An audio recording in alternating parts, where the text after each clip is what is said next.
ओम शांति। आज 28 जुलाई 2023 की साकार मुरली। आज बाबा ने कहा, मीठे बच्चे पावन बनने के लिए अपने स्वधर्म में रहो और अशरीरी बन एक बाप को याद करो। प्रश्न, किस विधि से नए स्टूडेंट्स पर ज्ञान का रंग लग सकता है? उत्तर, उन्हें पहले पहले 7 रोज की भट्ठी में बिठाओ। कायदा है, जब कोई भी आता है तो उनसे फॉर्म भराओ। पहले 7 रोज भट्ठी में पड़े, तब पूरा रंग लगे। तुम भ्रमरियाँ ज्ञान की भूं भूं कर आसमान बनाती हो।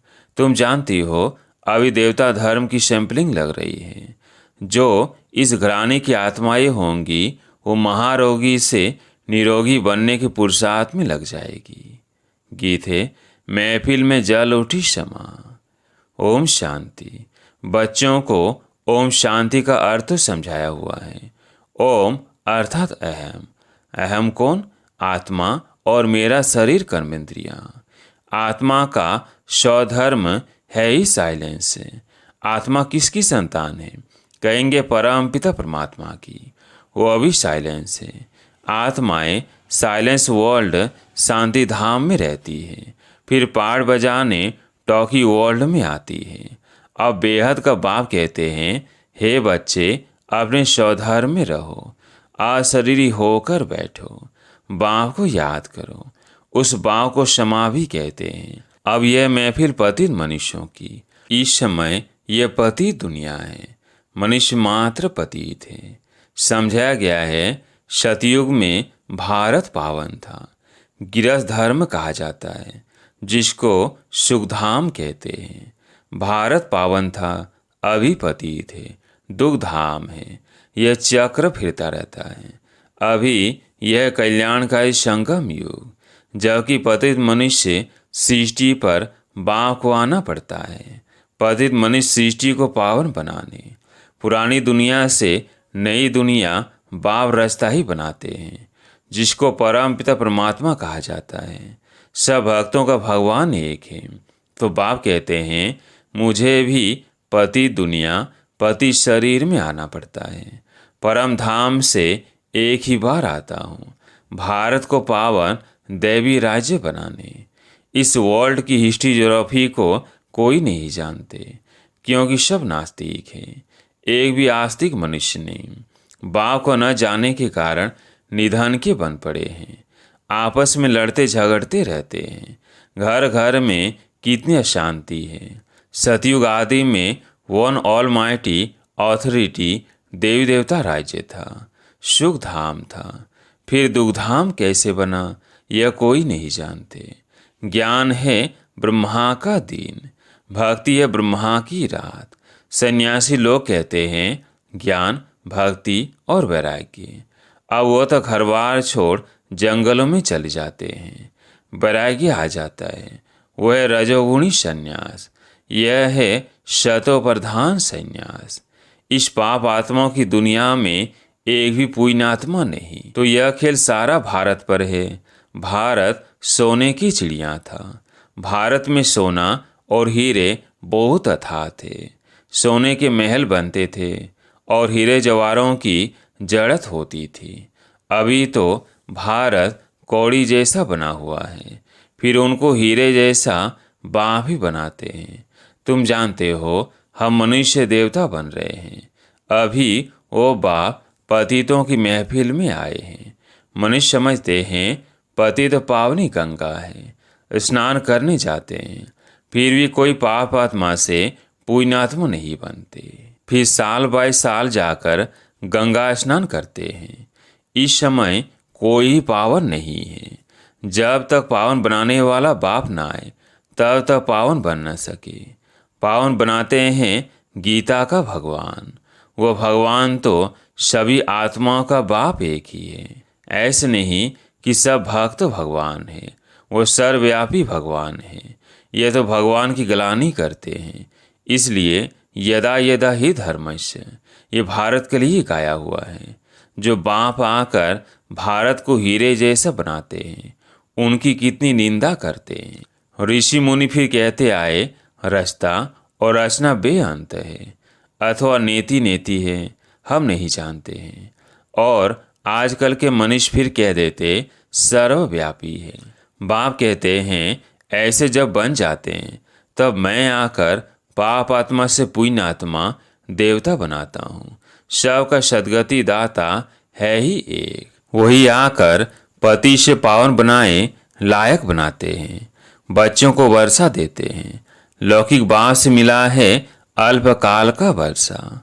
बेहद का बाप कहते हैं मैं तुमको 21 जन्मों के लिए वर्षा देता हूँ, पवित्रता, शांति और सुख का, जो लौकिक बाप दे न सके। वो बाप भी है, शिक्षक भी है, ज्ञान का सागर भी है। बाप की महिमा बड़ी ऊंच है, मनुष्य सृष्टि का बीज रूप भी है। यह मनुष्य सृष्टि का वैरायटी धर्मों का झाड़ है। आदि सनातन देव देवता धर्म है सतयुग का, उनसे फिर और धर्म इमर्ज होते हैं। अभी तुम ब्राह्मण धर्म के बने हो, इनसे पहले शूद्र धर्म के थे। अभी ब्राह्मण से फिर सो देवता फिर सो क्षत्रिय बनेंगे। ये 84 का चक्र लगाना पड़ता है। सतयुग में भी पहले पहले तुम आएंगे। गाया भी जाता है आत्मा परमात्मा अलग रहे बहुकाल। गीत में भी सुना चारों तरफ लगाए फेरे, फिर भी हरदम दूर रहे, अर्थात बाप से मिल ना सके। अब यह रावण राज्य, राम राज्य है डीटी राज्य। मनुष्य तो समझते हैं स्वर्ग नर्क यहाँ ही है, परंतु ऐसे हो नहीं सकता। मनुष्य मरता है तो कहते हैं स्वर्गवासी हुआ, तो जरूर नर्क में था, तो जरूर पुनर्जन्म नर्क में ही लेना पड़े। मनुष्यों की तो अनेक मतें हैं, एक न मिले दूसरे से। अनेक प्रकार की द्वैत मतें हैं। आधा कल्प भारत में होती है दैवी मत, अब है आसुरी मत। भारतवासी जिस भगवान को याद करते हैं उस पारलौकिक बाप को तो जानना चाहिए ना। अय भारत कौड़ी मिसाल है, उनको हीरे जैसा बनाना है। गांधी अथवा नेहरू भी चाहते थे भारत में वर्ल्ड ऑलमाइटी अथॉरिटी राम राज्य हो। समझाते हैं कोई समय भारत में था, अभी नहीं है, इसलिए राम राज्य की कोशिश करते हैं, परंतु यह कोई मनुष्य के हाथ में नहीं है। तुम हो ब्राह्मण, प्रजापिता ब्रह्मा की संतान, निराकार आत्माएं हैं, परमपिता परमात्मा की संतान। वर्षा है ब्रह्म कुमार कुमारियों को, ब्रह्मा को भी वर्षा शिव बाबा से मिलता है। यह भी भाई हो गया, बच्चे सब है भाई भाई, तो जरूर एक बाप है सब आत्माओं का। अभी तुम ब्रह्मा की मुख वंशावली ब्राह्मण आपस में भाई बहन ठहरे। तुमको वर्षा मिलता है दादे से, दादे के वर्षे पर सभी आत्माओं का हक है, चाहे स्त्री चाहे पुरुष के चोले में हो। लौकिक दादे का वर्षा सिर्फ बच्चों को मिलता है। यह तो बेहद का बाप है ना। भारतवासियों को सतयुग त्रेता में बेहद के बाप से 21 पीढ़ी का बहुत सुख मिला हुआ है। तुम 84 के चक्र को अभी समझ गए हो। बाप कहते हैं मैं गाइड बनकर आया हूँ तुम सबको ले जाने। तुम ही पहले पहले आए थे, अभी लास्ट में भी तुम हो, फिर पहले पहले तुम ही मनुष्य देवता बनने वाले हो। देवी देवता धर्म वाले ही 84 जन्म लेते हैं, फिर नंबरवार सबके कम जन्म होते जाते हैं, और धर्म वालों के जरूर कम जन्म होंगे। अभी वो आदि सनातन देवी देवता धर्म नहीं है, फिर संस्थापन हो रहा है। तुम जानते हो इब्राहिम फिर कब आएगा, क्राइस्ट कितने समय बाद आएगा। ये वर्ल्ड की हिस्ट्री जरूर ही मनुष्य ही तो जानेंगे ना। बाप समझाते हैं जब सभी पाप आत्मा बन जाते हैं तब मैं आकर पुण्यात्मा बनाता हूँ। जो कल पहले बने थे उनका सैंपलिंग लगा रहा हूँ। सतयुग में था ही एक धर्म, अभी तो कलयुग में अनेक धर्म हैं। पतित आत्माओं की महफिल है। बाप आते हैं सबको पावन बनाने, सदगति देने वाला वही एक है। इसलिए देवताओं के आगे जाकर गाते हैं मैं निर्गुण हारे में कोई गुण नहीं। बाप आकर पति से पावन बनाए दैवी गुणों वाला बनाते हैं। अभी तुम दैवी गुण धारण करते जाते हो। फिर भारत में दैवी राज्य बन जाएगा। अभी यह दुनिया बदल रही है। तुम हो बेहद के सन्यासी। उन्हों का है हद का वैराग्य और यह है बेहद का वैराग्य। तुम सारी पुरानी सृष्टि को भूल अपने बाप को याद कर वर्षा लेते हो। बाप कहते हैं मुझे याद करेंगे तो उस याद अथवा योग अग्नि से विकर्म विनाश होंगे, फिर तुम विक्रमाजित बनेंगे। बाबा ने समझाया है जब कोई 4 से 5 इकट्ठे आते हैं तो फॉर्म अलग अलग भराओ तो मालूम पड़े को किस धर्म का है। अनेक धर्म अनेक मते है ना। देवी देवता धर्म वालों को ही तीर लगेगा। कराची में हमेशा अलग अलग समझाते थे। फॉर्म भराने का कायदा भी जरूरी है। 7 रोज भट्टी में पड़ना पड़े क्योंकि 7 रोज भट्टी में पड़ना पड़े क्योंकि महारोगी बन पड़े हैं। भ्रमरी का मिसाल, तुम बच्चे भ्रमरिया हो। भू भू कर आप समान बनाना पड़ता है। देवता धर्म वालों को ही सैंपलिंग लगेगी। बच्चों को युक्तियां भी सीखनी है। बोलो 7 रोज जब समझो तब मुलाकात हो सकेगी और तुम पर रंग भी तब लगेगा। तुम सभी ब्रह्मकुमार कुमारियां हो। मनीष इतना भी नहीं पूछते इतने ब्रह्मकुमार कुमारियां क्या है, कौन है। अरे प्रजापिता ब्रह्मा की संतान तो जरूर ब्रह्मकुमार कुमारियां कहेंगे ना। क्रिमिनल असॉल्ट हो ना सके। यह है राजयोग, गॉड फादरली यूनिवर्सिटी। भगवानुवाच मैं तुमको राजाओं का राजा बनाता हूँ।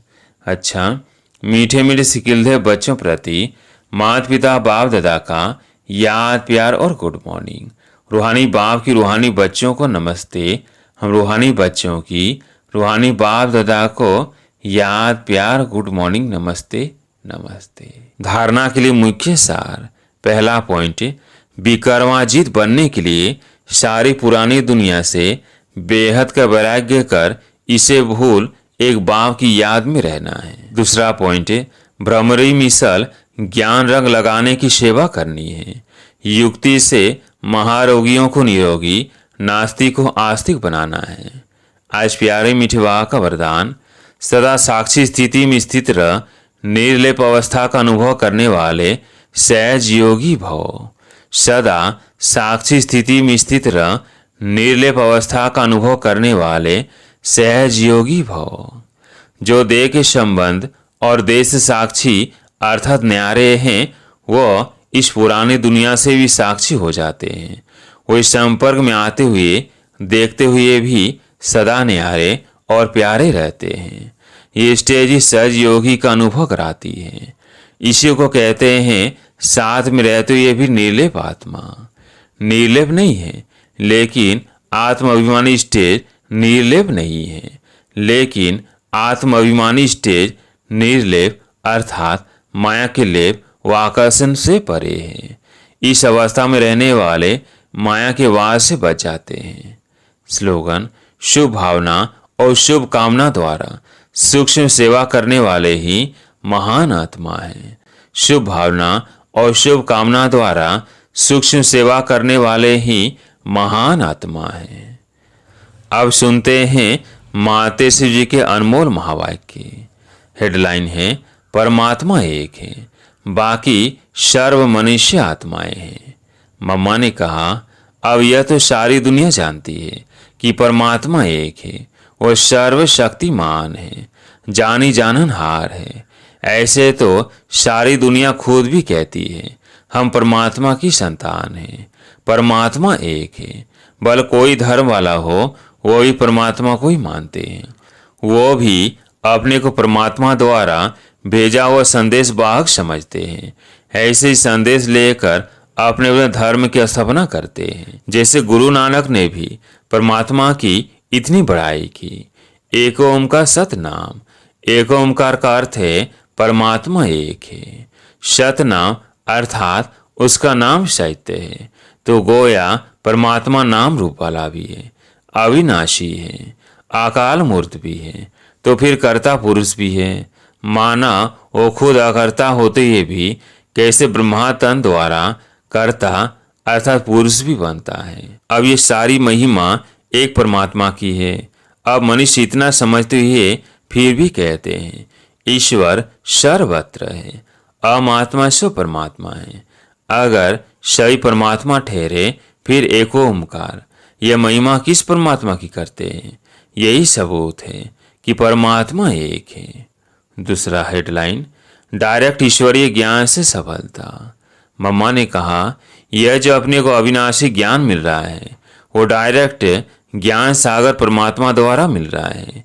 इस ज्ञान को हम ईश्वरीय ज्ञान कहते हैं क्योंकि इस ज्ञान से मनुष्य आदि मध्य अंत सुख पाते हैं, अर्थात जन्म जन्मांतर दुख के बंधन से छूट जाते हैं, कर्म बंधन में नहीं आते। इसलिए ही इस ज्ञान को अविनाशी ज्ञान कहा जाता है। अब यह ज्ञान सिर्फ एक ही अविनाशी परमपिता परमात्मा द्वारा हमें प्राप्त होता है क्योंकि वो खुद अविनाशी है। बाकी तो सब मनुष्य आत्माएं जन्म मरण के चक्र में आने वाली है। इसलिए उनसे मिला हुआ ज्ञान हमें कर्म बंधन से छुड़ाकर देने वाला नहीं है। इसलिए उनसे मिला हुआ ज्ञान हमें कर्म बंधन से छुटकारा देने वाला नहीं है। इस कारण उन्होंने ज्ञान को मिथ्या ज्ञान अथवा विनाशी ज्ञान कहेंगे।